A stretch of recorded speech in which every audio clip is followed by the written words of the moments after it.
এই অন্নপূর্ণা যাহার ঘরে তাহার স্বামী ভিক্ষা করে এই অভাবে না স্বভাবেতে যায় নারদ এই অভাবে না স্বভাবেতে যায় নারদ বলো বলো তোমার মামার অভাব না স্বভাব তোমাদের তো আসলে জানা নাই। কেন? আমার মামা কি ভিক্ষা করে জানো? কি ভিক্ষা করে? আমার মামা রতি ভিক্ষা করে। ও দেবশ্রী নারদ বলো রতি বস্তুটা কি গো? রতি বস্তুটা কি জানো? রতি খায় না গায়ে মাখে। এই দেখো রতি খায়ও না গায়েও মাখে না। তাহলে কি করে? যে রমণী আমার রতি হারা হয়ে ঘরে বসে রয়েছে আমার মামা পাড়াই পাড়াই সেই রতিকে সঞ্চয় করে রেখে দেয় আর সেই রমণীকে কিঞ্চিত মাত্র রতি দান করে। বুঝতে পেরেছ? তাই বুঝি? হ্যাঁ বেশ বেশ আমরা জানতাম না, জেনে নিলাম। তাহলে আর যখন দেবী সবাই এসেছে দেবশ্রী নারদ বলো কি সুন্দর সাজিয়েছো। পছন্দ হয়েছে? খুব পছন্দ হয়েছে। আজকে নতুন কোচন এসেছে আমি নতুন করে সাজিয়েছি। তবে সেই নতুন কোচনির মনের আশা কি? কি কারণেই বা আমাদের নিয়ে এসেছে? তার স্বামী মারা গেছে। আমার মামা বলেছে নিত্যগীত করলে নাকি মৃত মানুষ প্রাণ ফিরে ও পায়। নারদা মরে গেলে আবার প্রাণ ফিরে পাই। আরে আমার মামা তো বলেছে তাই। তোমার তাই মামা- আমি কি বলি জানো? বলো, বলো। তোমরাও নারী সেই মেয়েটাও নারী। নারী হয়ে নারীর সঙ্গে নৃত্যের সহযোগিতা করবে কেমন? বেশ বেশ। ও নারদা বলো তবে সেই মেয়েটা কোথায় আর তার কি নাম? সেই মেয়েটার নাম কি জানো? বলো বলো। সেই মেয়েটার নাম হচ্ছে বেহুলা।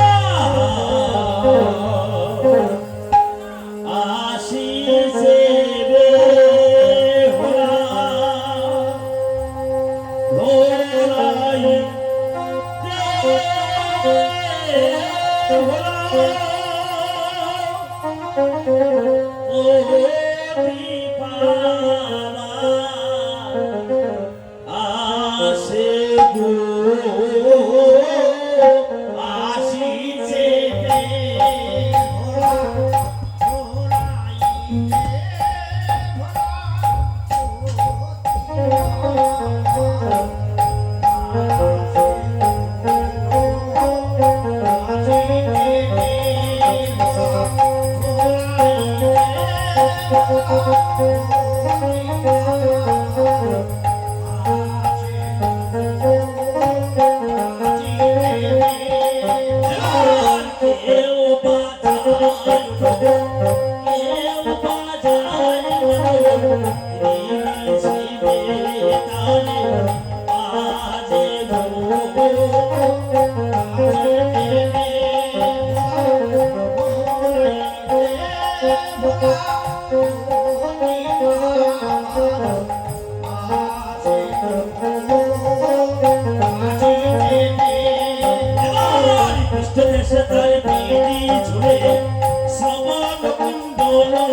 এই পুষ্কে কুসুমে যে নাচ বন্ধ করে দে। কি বললে?